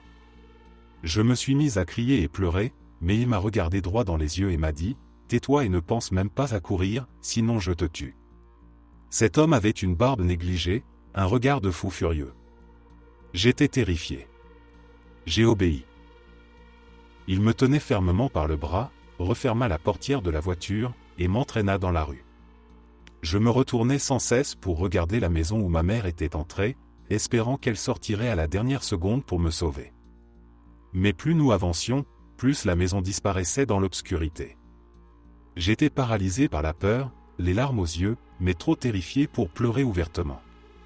Chaque fois que je reniflais ou faisais un bruit, il serrait son emprise et me criait dessus. Nous avons marché jusqu'au projet, un groupe de bâtiments serrés dans un quartier défavorisé. Il m'a forcé à monter un escalier. Mes jambes me faisaient horriblement mal, mais je n'osais pas ralentir ou me plaindre. Nous sommes montés encore et encore jusqu'à croiser un homme qui fumait une cigarette dans les escaliers. Et là, tout est allé très vite. L'homme qui m'avait kidnappé est tombé au sol comme une pierre. Je n'avais pas vu ce qui s'était passé, mais l'homme à la cigarette s'était jeté sur lui et le frappait au visage, le rouant de coups de poing et de pied. Mon kidnappeur était inconscient. Le fumeur l'a attrapé par le col et l'a jeté dans l'escalier. Je peux vous dire que voir un homme inconscient tomber dans des escaliers est une scène terrifiante. À ce jour, j'ai encore peur des escaliers. Il y avait du sang partout. L'homme à la cigarette, que je nomme ainsi car je ne connais pas son vrai nom, s'est mis à arpenter les escaliers en jurant et en serrant les poings. Je pensais qu'il était en colère contre moi, alors j'ai commencé à pleurer. Il m'a regardé et a dit « D'accord, d'accord, tais-toi, tais-toi ». Son ton était rude, mais j'ai obéi. Il a commencé à me poser des questions. « Pourquoi tu traînes dehors à cette heure? Où sont tes parents? Pourquoi tu parles à des inconnus? J'étais sous le choc, incapable de répondre correctement. Quand il a compris que je ne savais pas comment rentrer chez moi, il m'a demandé des détails sur ce qui s'était passé. Je lui ai raconté une version confuse de ce que je savais. Je lui ai parlé d'une maison avec des lumières de Noël, et il a semblé comprendre où ma mère avait garé la voiture. Il m'a fait promettre de ne rien dire à la police, ni sur lui, ni sur ce qui s'était passé. J'étais trop terrifié pour faire autre chose que hocher la tête. Alors, il m'a prise dans ses bras et m'a porté. Mes pieds me faisaient trop mal pour marcher. Il courait et se cachait à chaque fois qu'il voyait une voiture de police. À un moment, il m'a vu pleurer de douleur et m'a demandé ce qui n'allait pas. Je lui ai dit que mes pieds me faisaient mal, et il m'a porté de nouveau. Finalement, au loin, j'ai vu ma mère. Elle était près de sa voiture, entourée de policiers. L'homme à la cigarette m'a déposé, m'a dit de courir, et s'est enfui dans l'obscurité. J'ai couru aussi vite que mes jambes me le permettaient et me suis jeté dans les bras de ma mère. Les policiers nous ont posé des questions, mais ma mère a raconté une histoire embrouillée qui ne tenait pas debout. Elle m'a dit de me taire, alors je n'ai rien dit d'autre que de pleurer. Quelques jours plus tard, mon père est venu me chercher. Il a senti que quelque chose n'allait pas. J'ai tout raconté. Après ça, je n'ai jamais vécu avec ma mère à nouveau. En grandissant, j'ai eu le temps de réfléchir à cet événement. Je n'ai jamais pardonné à ma mère. Récemment, j'ai demandé à mon père ce qu'il pensait de cette histoire. Il m'a dit que ma mère était probablement en pleine crise de drogue et que j'avais été kidnappé. L'homme à la cigarette, bien que rude, m'avait sauvé la vie, malgré ses propres problèmes avec la justice. Si cet homme lit ceci un jour, merci.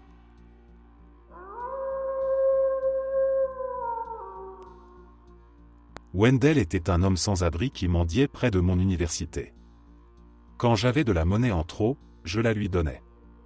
Habituellement, j'essaie de ne pas donner directement aux individus, préférant soutenir des associations locales où je sais que l'argent est utilisé pour une cause spécifique. Mais Wendell avait quelque chose de différent, il chantait de l'opéra. Sa voix était étonnamment belle, surtout pour quelqu'un qui n'était pas un chanteur professionnel. Même si on voyait clairement qu'il ne chantait pas pour des pourboires mais pour mendier, j'admirais qu'il fasse un effort pour offrir quelque chose en échange de l'argent. De plus, je déteste avoir des pièces dans mes poches, alors je lui donnais ce que j'avais rarement plus qu'$1 à chaque fois. De temps en temps, je discutais avec lui, même si je n'avais pas de monnaie. Il aimait faire rire les étudiants avec des blagues ou des imitations. Il devait être dans la quarantaine ou cinquantaine, bien plus âgé que moi. Nos conversations restaient légères, sur la météo ou les infos, rien de profond. Mais parfois, il partageait des choses très personnelles, presque brutalement. Par exemple, il m'a raconté qu'il avait failli obtenir une bourse de baseball pour l'université, mais que les drogues avaient tout gâché. Ne sachant pas trop comment répondre, je lui racontais des choses banales sur ma vie, comme mon club de volley-ball. Puis je repartais. Un jour, alors que je marchais avec mon professeur principal, Wendell m'a interpellé. Je me suis arrêté pour lui dire un rapide bonjour et je l'ai présenté à mon professeur. En repartant, mon prof avait l'air troublé et m'a demandé pourquoi Wendell connaissait mon prénom. Quand je lui ai expliqué notre petite amitié, il a pris un air grave et m'a dit que je devrais éviter de me lier avec les sans-abri en ville, car beaucoup d'entre eux avaient des antécédents criminels ou des problèmes d'addiction. Je l'ai trouvé élitiste. Je me suis dit que c'était une mentalité de boomer et que moi, en tant que personne progressiste, je faisais ce qu'il fallait en brisant les barrières sociales. Mais avec le recul, je me rends compte que j'aurais dû écouter. Peu après, Wendell a commencé à m'offrir des cadeaux. Une fleur, une pièce de métal je ne refusais jamais, pensant que c'était sa manière de préserver sa dignité. Une colocataire a trouvé ça bizarre, mais je l'ai ignoré, me croyant supérieure et éveillée à des réalités qu'elle ne comprenait pas. Puis, la pandémie a frappé, et je suis retourné chez mes parents, dans une petite ville à des centaines de kilomètres du campus. Quelques semaines après mon retour, je suis tombé sur une story Instagram d'une amie. J'ai entendu Wendell chanter en arrière-plan. Mon sang s'est glacé. Mon amie n'était pas sur le campus. Elle était dans ma ville natale. Au début, je me suis convaincu que c'était une coïncidence. Mais une ancienne camarade de lycée m'a appelé peu après pour me dire qu'un mendiant en ville lui avait demandé des nouvelles de moi. Il connaissait des détails précis sur ma vie, mon club de volley-ball, mon cursus. C'était troublant, mais je me suis dit qu'il avait vu son souhait de l'université et qu'il avait voulu avoir des nouvelles. Quand je suis retourné sur le campus après quelques mois, Wendell était de retour à son coin habituel. Là, j'ai compris que ce n'était pas une coïncidence. J'ai arrêté de lui parler, mais je n'en ai parlé à personne, trop honteuse d'avoir ignoré les avertissements. Quelques semaines plus tard, j'étais chez mon frère, dans un autre état, pour me changer les idées. Un matin, il y a eu un coup à la porte. Mon frère parlait à quelqu'un d'un ton neutre, mais en se tournant vers moi, il avait l'air furieux. Il m'a dit, « Ton copain ? Sérieusement ? Tu l'amènes ici sans prévenir ?» Je n'avais aucune idée de ce qu'il racontait. Puis j'ai regardé par le Judas. C'était Wendell. Il avait voyagé jusqu'ici. Mon cœur s'est arrêté. Wendell commença à crier et frapper à la fenêtre, affirmant que j'étais sa petite amie et qu'il venait me chercher. Mon frère a essayé de le faire partir, mais Wendell a brisé une fenêtre. Le sang coulait de sa main, et il continuait à hurler des choses incohérentes.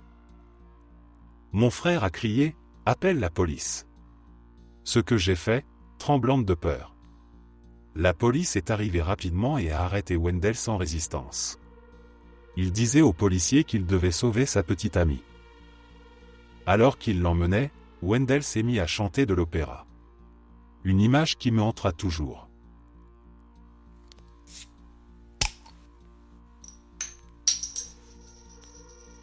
Cela remonte à longtemps, donc certains détails sont flous et la chronologie peut être légèrement décalée, mais voici comment je m'en souviens.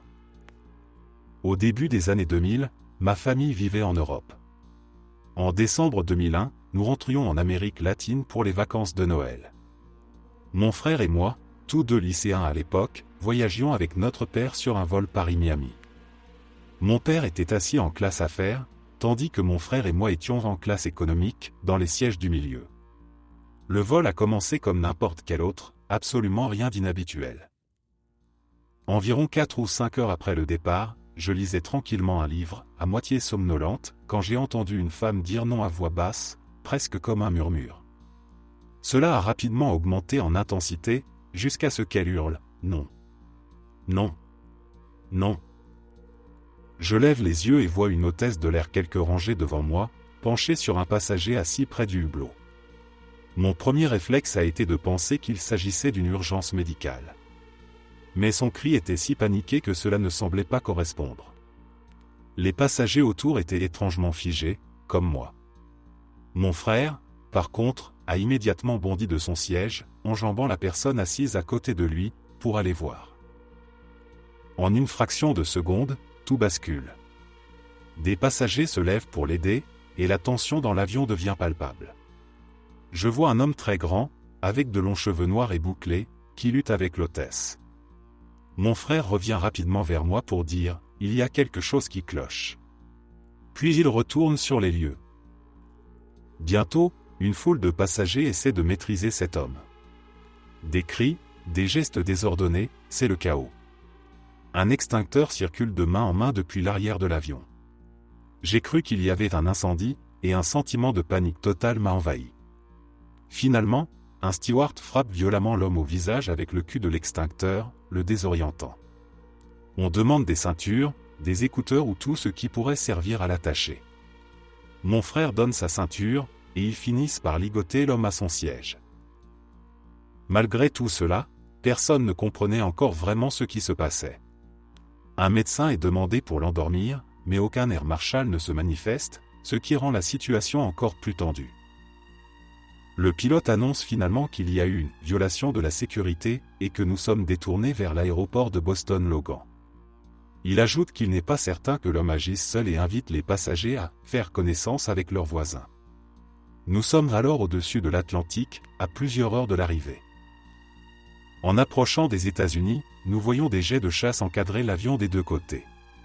Le pilote annonce qu'il nous escorte. Ce n'est que bien plus tard que j'ai appris qu'ils étaient là pour abattre l'avion en cas de menace grave, une mesure mise en place après les attaques du 11 septembre.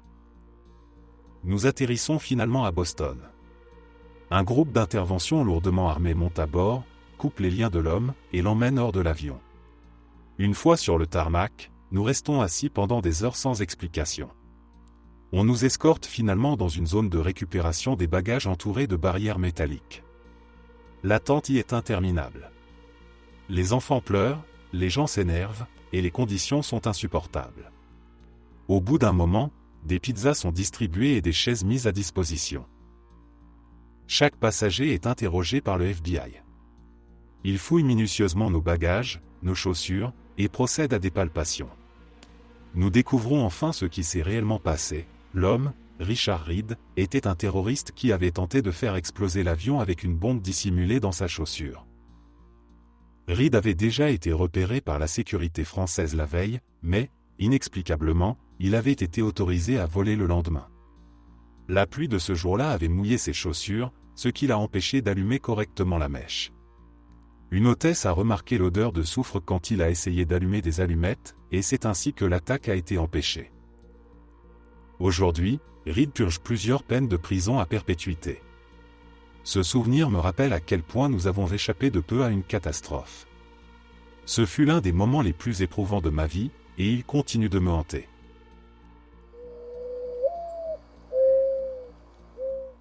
Lundi dernier, mes collègues et moi sommes revenus à notre hôtel après une journée de travail sur le terrain. Rebecca et moi sommes allés vers nos chambres et, en arrivant devant la mienne, j'ai ouvert la porte et j'ai vu quelqu'un dans la salle de bain. J'ai dit « Bonjour ». Pas de réponse. Mon premier réflexe a été de penser que c'était une femme de ménage qui s'y trouvait pour une raison quelconque, mais ensuite, j'ai vu qu'elle tenait mon sac avec mes vêtements à l'intérieur. J'ai dit à ma collègue « Il y a une femme dans ma chambre ». Puis j'ai demandé à la femme « Que faites-vous avec mes affaires ?» Là, les choses deviennent un peu floues parce que je ne me souviens pas de tout ce qui a été dit, mais elle marmonnait qu'elle avait encore une clé et que c'est comme ça qu'elle était entrée. J'étais sous le choc, et elle semblait clairement paniquée de s'être fait attraper en plein vol. Elle a laissé tomber mon sac et s'est mise à fouiller nerveusement dans son sac à main et un sac en plastique blanc. À ce moment-là, Rebecca se tenait derrière moi, observant cette scène complètement surréaliste. La femme, visiblement paniquée, avançait vers la porte. Je lui ai demandé « Qu'y a-t-il dans votre sac ?» pensant qu'il s'agissait peut-être de mes affaires. Elle a répondu « Non, non, ce sont juste mes affaires, je vais vous montrer. » Elle a ouvert le sac, et je n'y ai vu rien qui m'appartenait. Étant encore sous le choc, je l'ai laissé partir. Quand je suis entré dans ma chambre, c'était le chaos total. J'ai fait un rapide tour d'horizon pour voir si quelque chose avait été volé. Mes appareils électroniques étaient toujours là. Puis, dans la salle de bain, j'ai trouvé mes sous-vêtements, mon maillot de bain, et mes vêtements entassés pêle-mêle dans mes propres sacs.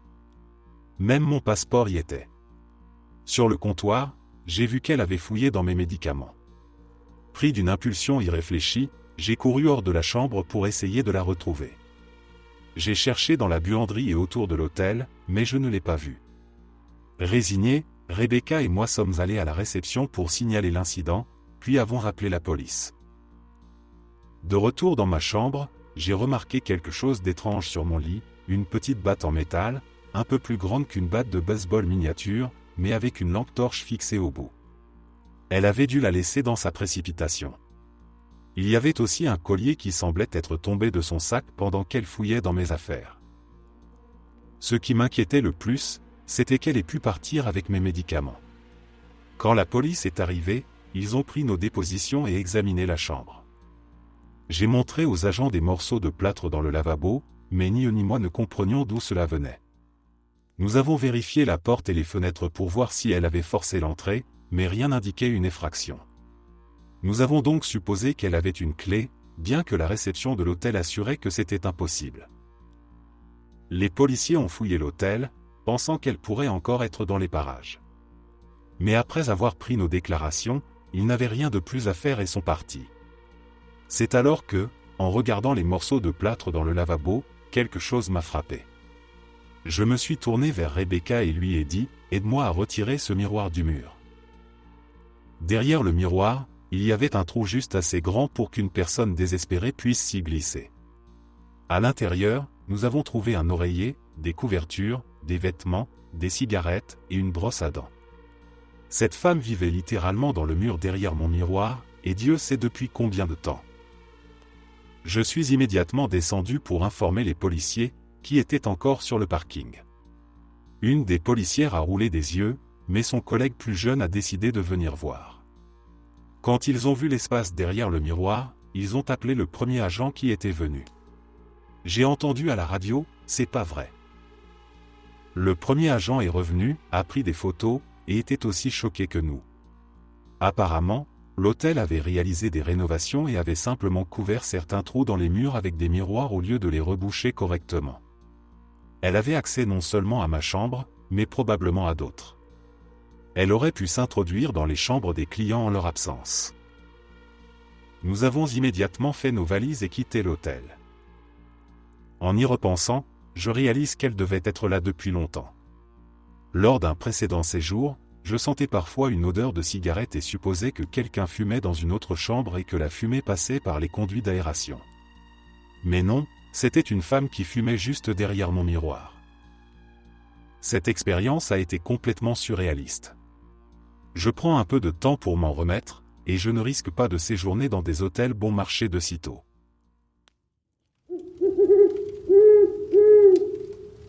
Merci d'être resté jusqu'à la fin. N'oubliez pas d'aimer la vidéo, de vous abonner et de partager vos propres histoires en commentaire. On se retrouve demain à la même heure devant ce feu.